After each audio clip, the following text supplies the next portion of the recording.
तो कैसे हैं दोस्तों। मैं वागीश आप सबका स्वागत करता हूं आपके अपने YouTube चैनल बाबा बायो वाला में। तो दोस्तों मैं आशा करता हूं कि आप लोग बहुत अच्छे होंगे और आप लोग बहुत अच्छे से पढ़ रहे हैं क्लास 12 की बायोलॉजी। तो दोस्तों कल हम लोगों ने पढ़ा था क्लास 12 की बायोलॉजी चैप्टर 7। तो दोस्तों पहले आप लोगों को एक बात बता देता हूं कि आप लोग वीडियो देख के चले जाते हैं, ना लाइक करते हैं और ना ही कमेंट करते हैं।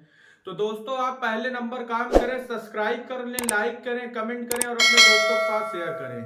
तो ज्यादा देर न करते हुए दोस्तों अब आइए स्टार्ट करते हैं। तो आप पहले जान लेते हैं दोस्तों हम लोग आज पढ़ने वाले क्या है। तो आज हम लोग पढ़ने वाले खाद्य उत्पादन में वृद्धि कार नीति।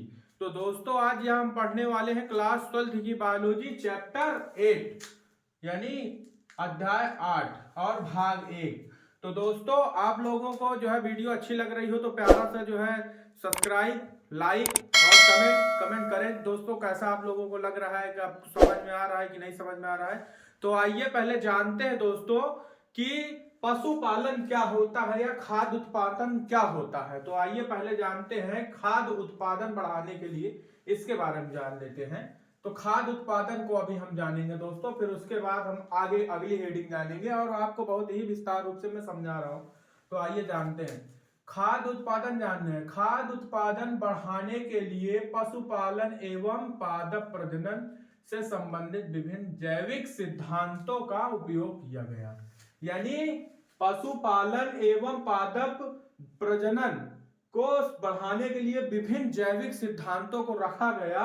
किस लिए कि भविष्य में बढ़ती हुई जनसंख्या खाद्य आपूर्ति करने के लिए विभिन्न नई तकनीक जैसे पादप ऊतक संवर्धन एवं आनुवंशिक अभियांत्रिकी आदि का उपयोग व्यापक पैमाने पर करना होगा। तो दोस्तों हमें जो है पशुपालन करना ही बहुत जरूरी है, क्योंकि पशुपालन से हमें बहुत ही चीज प्राप्त होती है। जैसे खाद्य उत्पादन बढ़ाने के लिए पशुपालन एवं पादप प्रजनन से संबंधित विभिन्न जैविक सिद्धांतों का उपयोग किया जाता है। भविष्य में बढ़ती हुई जनसंख्या खाद्य आपूर्ति के लिए विभिन्न नई तकनीक जैसे पादप ऊतक संवर्धन व आनुवंशिकी अभियांत्रिकी आदि का उपयोग व्यापक पैमाने पर करना होगा। तो दोस्तों इसको हम क्या कहेंगे, खाद्य उत्पादन। खाद्य उत्पादन की आप लोगों को परिभाषा मैंने बहुत ही अच्छे तरीके से लिखकर समझाया है कि आप लोगों को समझ में आ जाए और आप लोगों का जो है चैप्टर अच्छे से समाप्त हो। तो खाद्य उत्पादन तो आप जान गए। तो अब खाद्य उत्पादन में यह शब्द जो आया है पशुपालन, तो इसको जान लेते हैं एनिमल हस्बेंड्री। तो इसको जान लेते हैं कि पशुपालन क्या होता है। तो आइए पशुपालन की परिभाषा जानते हैं।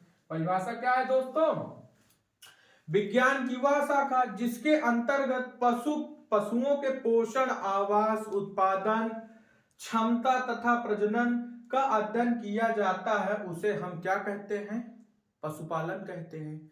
यानी कि जनन, पोषण, आवास, उत्पादन, कार्य क्षमता को बढ़ाना और यह सब कार्य करने की क्रिया को हम क्या कहते हैं, पशुपालन कहते हैं दोस्तों। तो पशुपालन तो आप लोगों को समझ में आ गया। अब आगे जानते हैं पशुपालन का उद्देश्य क्या है, पशुपालन करना क्यों चाहिए, उद्देश्य उसका क्या है। तो मतलब कोई कार्य करने का एक रीजन जिसको कारण बोलते हैं, तो कारण क्या है तो उसको जान लेते हैं, उद्देश्य के बारे में जानते हैं। तो पशुपालन का उद्देश्य यह है मनुष्य के लिए खाद्य संबंधित जरूरतों को पूरा करना। हमें जैसे दूध, दही, घी, मक्खन, खोया आदि जैसे खाद्य पदार्थों को प्राप्त करना ही पशुपालन की आवश्यकता है। ठीक है दोस्तों, पशुपालन से इन पदार्थों का प्राप्त होने से हमें क्या क्या प्राप्त होता है, प्रोटीन, वसा, विटामिन, कार्बोहाइड्रेट, महत्वपूर्ण चीजें प्राप्त होती है। किससे, पशुपालन करने से। पशुपालन करेंगे तभी हम पशु को खिलाएं पिलाएंगे, जनन करवाएंगे, उत्पादन होगा, उत्पादन से हम घी होगा, दूध होगा, दूध से दही बनाएंगे, घी बनाएंगे, मक्खन, खोया आदि जैसे खाद्य पदार्थों को निर्मित करेंगे स्वयं से।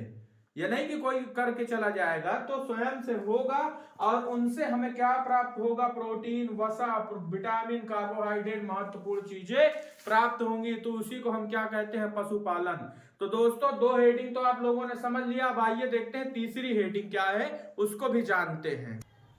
तो साथियों अब आइए जानते हैं पशु प्रजनन क्या होता है। पशु प्रजनन के बारे में हम थोड़ा सा जान लेते हैं और पशु प्रजनन के कितने भाग हैं वह भी जान लेते हैं थोड़ा थोड़ा। तो दोस्तों थोड़ा थोड़ा ही जानेंगे तो आप लोग पूरा ही समझ जाएंगे। मैं बहुत ही तह तक नहीं जाऊंगा, विशेष विशेष पार्ट आपको मैं बता रहा हूं। बहुत तह तक मैं वन शॉट वीडियो में जाऊंगा, जो 3-4 घंटे की वीडियो बनेगी उस वीडियो में मैं वन शॉट में पूरा ही और ही विस्तार से बताऊंगा। पर मैं अभी भी वीडियो को छोटे छोटे पार्ट में डाल रहा हूं। आइए आप जानते हैं, बहुत समय नहीं करते हैं। तो पशु प्रजनन क्या होता है? पशु यानी विज्ञान की वह शाखा जिसके अंतर्गत पशु पराधन की आनुवांशिकता में ऐसे सुधारों के लिए अध्ययन किया जाता है जो कि मनुष्यों के लिए लाभदायक होते हैं, उसे हम पशुपालन कहते हैं।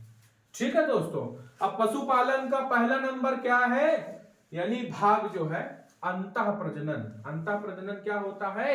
इस प्रजनन विधि में एक ही नस्ल के 4 से 6 पीढ़ियों तक के संबंधित नर मादाओं में संलयन होता है।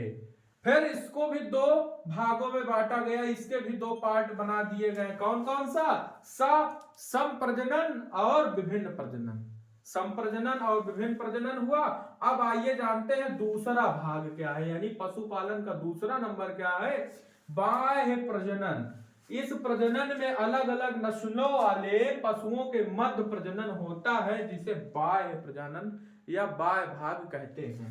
तो इसको 3 भागों में बांटा गया, बाह्य संकरण, संकरण, अंतः विशिष्ट संकरण। तो दोस्तों 2 नंबर तक तो आप लोगों ने पढ़ लिया पशु प्रजनन क्या है।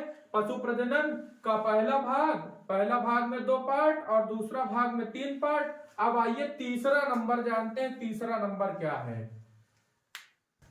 तो साथियों अब हम लोग जानेंगे फार्म तथा फर्म पशुओं का प्रबंधन। तो दोस्तों फार्म जानते हैं, फार्म क्या है? फर्म प्रबंधन की परंपरागत पद्धतियों को व्यावसायिक दृष्टि से लाभदायक बनाया जाना आवश्यक है। इससे खाद्य उत्पादन में तथा गुणवत्ता में भी वृद्धि होगी। उसे हम फर्म प्रबंधन या फर्म तथा फर्म पशुओं का प्रबंधन कहते हैं। तो यहां तक तो आप लोग बहुत अच्छे से समझ चुके हैं। अब आइए देखते हैं डेयरी फार्म क्या होता है, यानी पशुपालन में डेयरी फार्म। दूध से बनाए जाने वाली तमाम तरीके की औषधियां और तमाम तरीके की उपयोगी वस्तुएं, तो उनको जानते हैं। तो क्या है? दूध के उत्पादन एवं उसके गुणों में वृद्धि लाने के लिए जो संसाधन एवं तंत्रों का प्रयोग किया जाता है वे डेयरी फार्म प्रबंधन के अंतर्गत आते हैं। तो दोस्तों यहां तक तो आप लोगों को समझ में आया होगा। तो दोस्तों डेयरी फार्म में भी जरूरी 3 चीजें होती हैं। पहली नस्ल। नस्ल आप कैसे रख रहे हैं? नस्ल जो है कैसे है आपकी? मादा नस्ल आपके बहुत ही उच्च कोटि के होने चाहिए, जो अधिक दूध दे सके, उसके उत्पादन में कमी ना हो। और उसके बाद फिर उनकी नस्ल हुई और फिर उनका जो है आहार भी उनको उच्च कोटि का देना चाहिए, प्रोटीन से भरा। अगर आप मादा पशु को आप ज्यादा खिलाएं पिलाएंगे नहीं तो वह दूध नहीं देगी, तो आप उत्पादन कम कर पाएंगे, उसके उत्पादन में वृद्धि नहीं होगी। फिर दोस्तों इनका आवास भी, जो पशुपालन में आप आवास करेंगे तो उच्च कोटि का आवास भी इनका होना चाहिए कि मौसम के हिसाब से इनको हर ऋतु का आनंद मिलना चाहिए। तो दोस्तों आप लोगों को तो डेयरी फार्म प्रबंधन समझ में आ गया। बहुत तह तक मैं नहीं जाऊंगा, आप भी थोड़ा बहुत जानते हैं कि डेयरी फार्म क्या होता है, तो यहां तक आप समझ गए। अब आइए अगला चीज देखते हैं, अगला क्या है।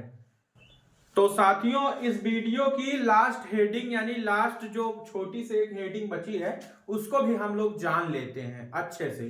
तो दोस्तों डेयरी फार्म जब स्थापित हुआ, यानी डेयरी फार्म जब व्यवसायिक रूप से चलाया जाने लगा, तो उसी टाइम श्वेत क्रांति आई। ये छोटा सा हेडिंग है, इसको भी जान लेते हैं। मान लीजिए आपकी जानकारी के लिए है, पर इतना भी जरूरी नहीं है।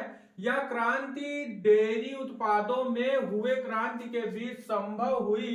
राष्ट्रीय स्तर पर दूध उत्पादन व गुणवत्ता में वृद्धि करने के लिए राष्ट्रीय डेयरी विकास निगम ने महत्वपूर्ण प्रयास किया। इन्होंने महत्वपूर्ण प्रयास किया डेयरी उत्पादन के लिए। तो दोस्तों यह पार्ट यहीं से खत्म होता है। आप लोगों को वीडियो अच्छी लगी हो तो चैनल को सब्सक्राइब करें, लाइक करें और शेयर करें अपने दोस्तों के पास। धन्यवाद।